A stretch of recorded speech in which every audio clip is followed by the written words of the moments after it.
বাংলাদেশের মানুষ যেখানেই ছড়িয়ে আছে। স্বপ্ন দেখতাম তো আগে থেকে, ওই যে আমি বলেছিলাম খুব রাগ করে আপনাদের সকল সাকিবিয়ানদের পক্ষে এবং স্পেশাল থ্যাঙ্কস আজকে জানাচ্ছি যে মামুনের সিনেমার জন্য সাকিবিয়ানরা মেগাস্টার অলওয়েজ মেগাস্টার। ফার্স্ট ডেতে 2024-এর হাইয়েস্ট কালেকশন হাইয়েস্ট ওপেনিং ছিল হচ্ছে দরদে। আবারও আপনাদের সাথে দেখা হয়ে গেল।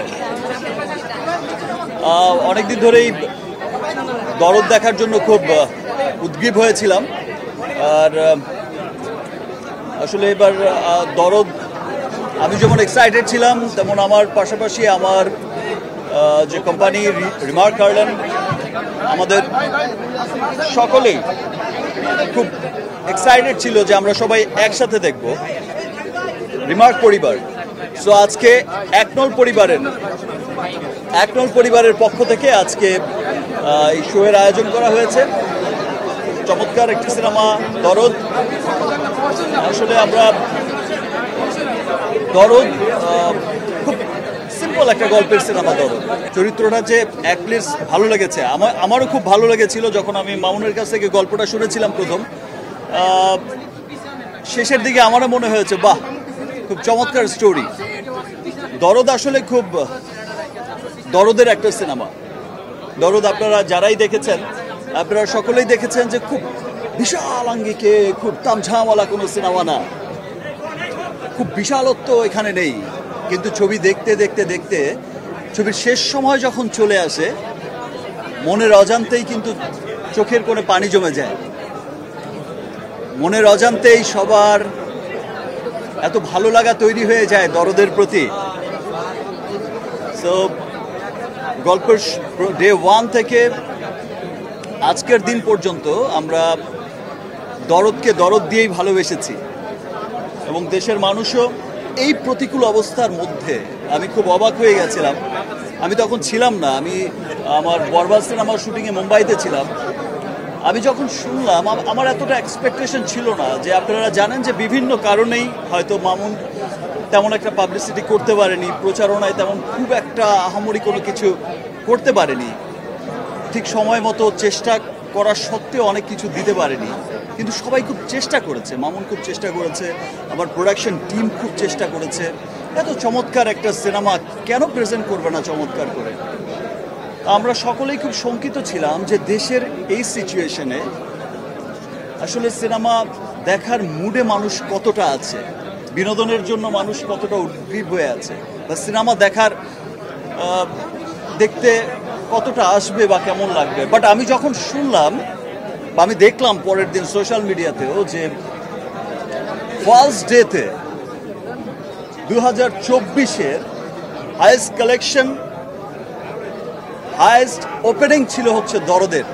বাংলাদেশের মানুষ যেখানেই ছড়িয়ে আছে, আমি আমেরিকার চিত্র দেখেছি, আজ মিডল ইস্টে রিলিজ হয়েছে, পৃথিবীর অনেকগুলো দেশে রিলিজ হয়েছে, সেখানকার নিউজ জেনেছি। দেখেন আমি স্বপ্ন দেখতাম তো আগে থেকেই, স্বপ্নটা সেই স্বপ্নের পথে মূলত হাঁটা স্টার্ট হয়েছে আমার 2 বছর আগ থেকে। কোভিডের পরবর্তী আপনারা সকলে জানেন যে প্রিয়তমা থেকে হাঁটাটা স্টার্ট হয়েছে সেই গ্লোবাল মার্কেটের দিকে, এবং যত দিন যাচ্ছে গ্লোবাল মার্কেট কিন্তু আমরা অনেক এগোচ্ছি।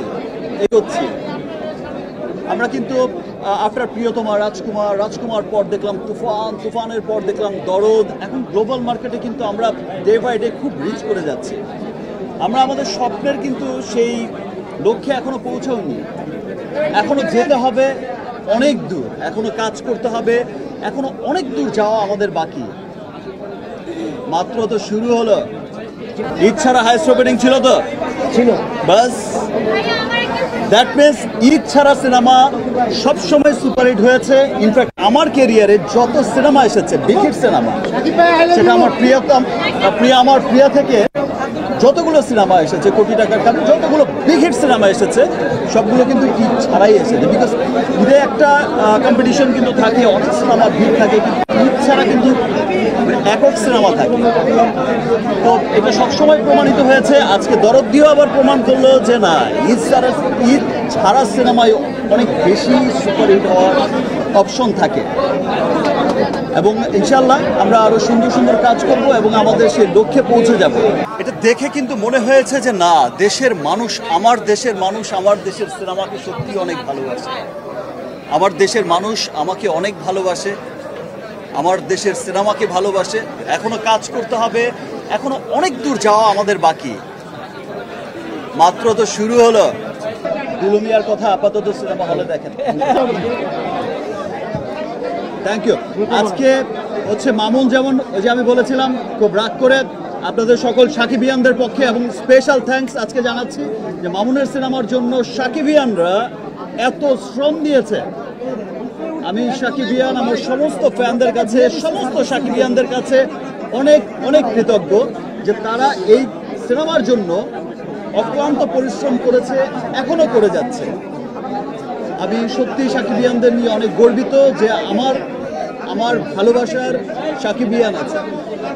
আর ছবিটা আসলে সত্যি আপনারা যারাই দেখেছেন যে মামুন অনেক দরদ দিয়ে ছবিটা বানিয়েছে, সর্বাত্মক চেষ্টা করেছে।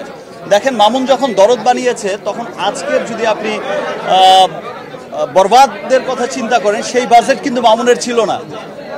ডে বাই ডে কিন্তু বাজেট ইনক্রিজ করেছে। আপনি যখন আজকে দরদ বানিয়েছে মামুন, তখন কিন্তু তুফানের বাজেটও মামুন পায়নি। এটা তুফানের বাজেটের সিনেমাও ছিল না। আমি আগেও বলেছি, আমি ডে বাই ডে কিন্তু আমরা ইনক্রিজ করছি, ডে বাই ডে আমরা সামনে এগিয়ে যাচ্ছি। আপনারা তুফান দেখেছেন, খুব ভালো লেগেছে, ছিল সর্বোচ্চ বাজেটের সিনেমা তৎকালীন সময়। আপনারা যখন বরবাদ দেখবেন সামনে, বরবাদ দেখে বলবেন ওয়াও এই কি দেখলাম, সেটা মনে হবে যে তুফানের চাইতে ডাবল বাজেটের সিনেমা। আবার বরবাদের পরে যে সিনেমা দেখবেন সেটা মনে হয় ওয়াও ম্যান এটা কি দেখলাম, তো আরো অনেক বড় বাজেটের সিনেমা। লোক, একটা সময় ছিল যখন দেবদাস হয়েছিল বলিউডে 50 কোটি টাকা দিয়ে, তখন আমরা সবাই পাগল হয়ে গেলাম, পুরো বলিউড অস্থির হয়ে গেল। 50 কোটি রুপিতে সিনেমা, আর আজকে 1000 কোটি রুপিতে তাদের সিনেমা বানায়, বিজনেস করে তারা হাজার হাজার কোটি রুপি একটা সিনেমায়। তো সে 50 কোটি কিন্তু এখন খুব ছোট্ট অ্যামাউন্ট হয়ে গেছে, সেই 100 কোটি এখন একটা স্টার রেমুনারেশন হয়ে গেছে। ইনশাল্লাহ এমনও একদিন আসবে যেদিন মনে হবে যে তুফানের বাজেট যেমন বরবাদ ক্রস করেছে, বরবাদের বাজেটও মনে হবে খুব ছোট্ট বাজেট ভাই একটা সিনেমার জন্য। ইনশাল্লাহ আমরা সেই দিনের অপেক্ষা করছি, এবং সেই দিনের জন্য গ্লোবাল মার্কেটের জন্য, পুরো ওয়ার্ল্ড মার্কেটের জন্য আমরা কাজ করে যাচ্ছি, আমরা কাজ করে যাব। সকলের ভালোবাসা, দেশের সকলের মানুষের ভালোবাসা, আমার দেশের সব মানুষের ভালোবাসা, সব মানুষের এই যে ভালো লাগাটা আমার প্রতি, ভালোবাসাটা আমার প্রতি, যে বিশ্বাস রাখাটা, যে আসলে সাকিব চেষ্টা করে ওর জায়গা থেকে একটা ভালো সিনেমা আমাদের উপহার দেওয়ার। এই যে দেশ বিদেশে রিলিজের প্রথম দিনই যে সবাই এই এতটুকু বিশ্বাস করে, যে আমাকে বিশ্বাস করে ছবিটা দেখতে যায়, এটা আসলে আমার কর্তব্য। আমাকে আমার কর্তব্যের প্রতি আরও অনেক, আমি আমার কাছে তখন মনে হয় যে না, আমাকে ভালো কাজ করতেই হবে।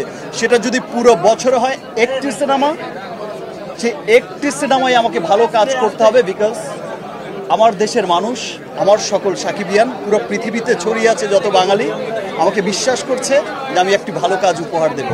আমি আমার সর্বোচ্চ দিয়ে চেষ্টা করে যাব। থ্যাংক ইউ, আবার দেখা হবে। এতগুলো খুন করতে পারে না, আমি তাহলে জিতেই গেলাম।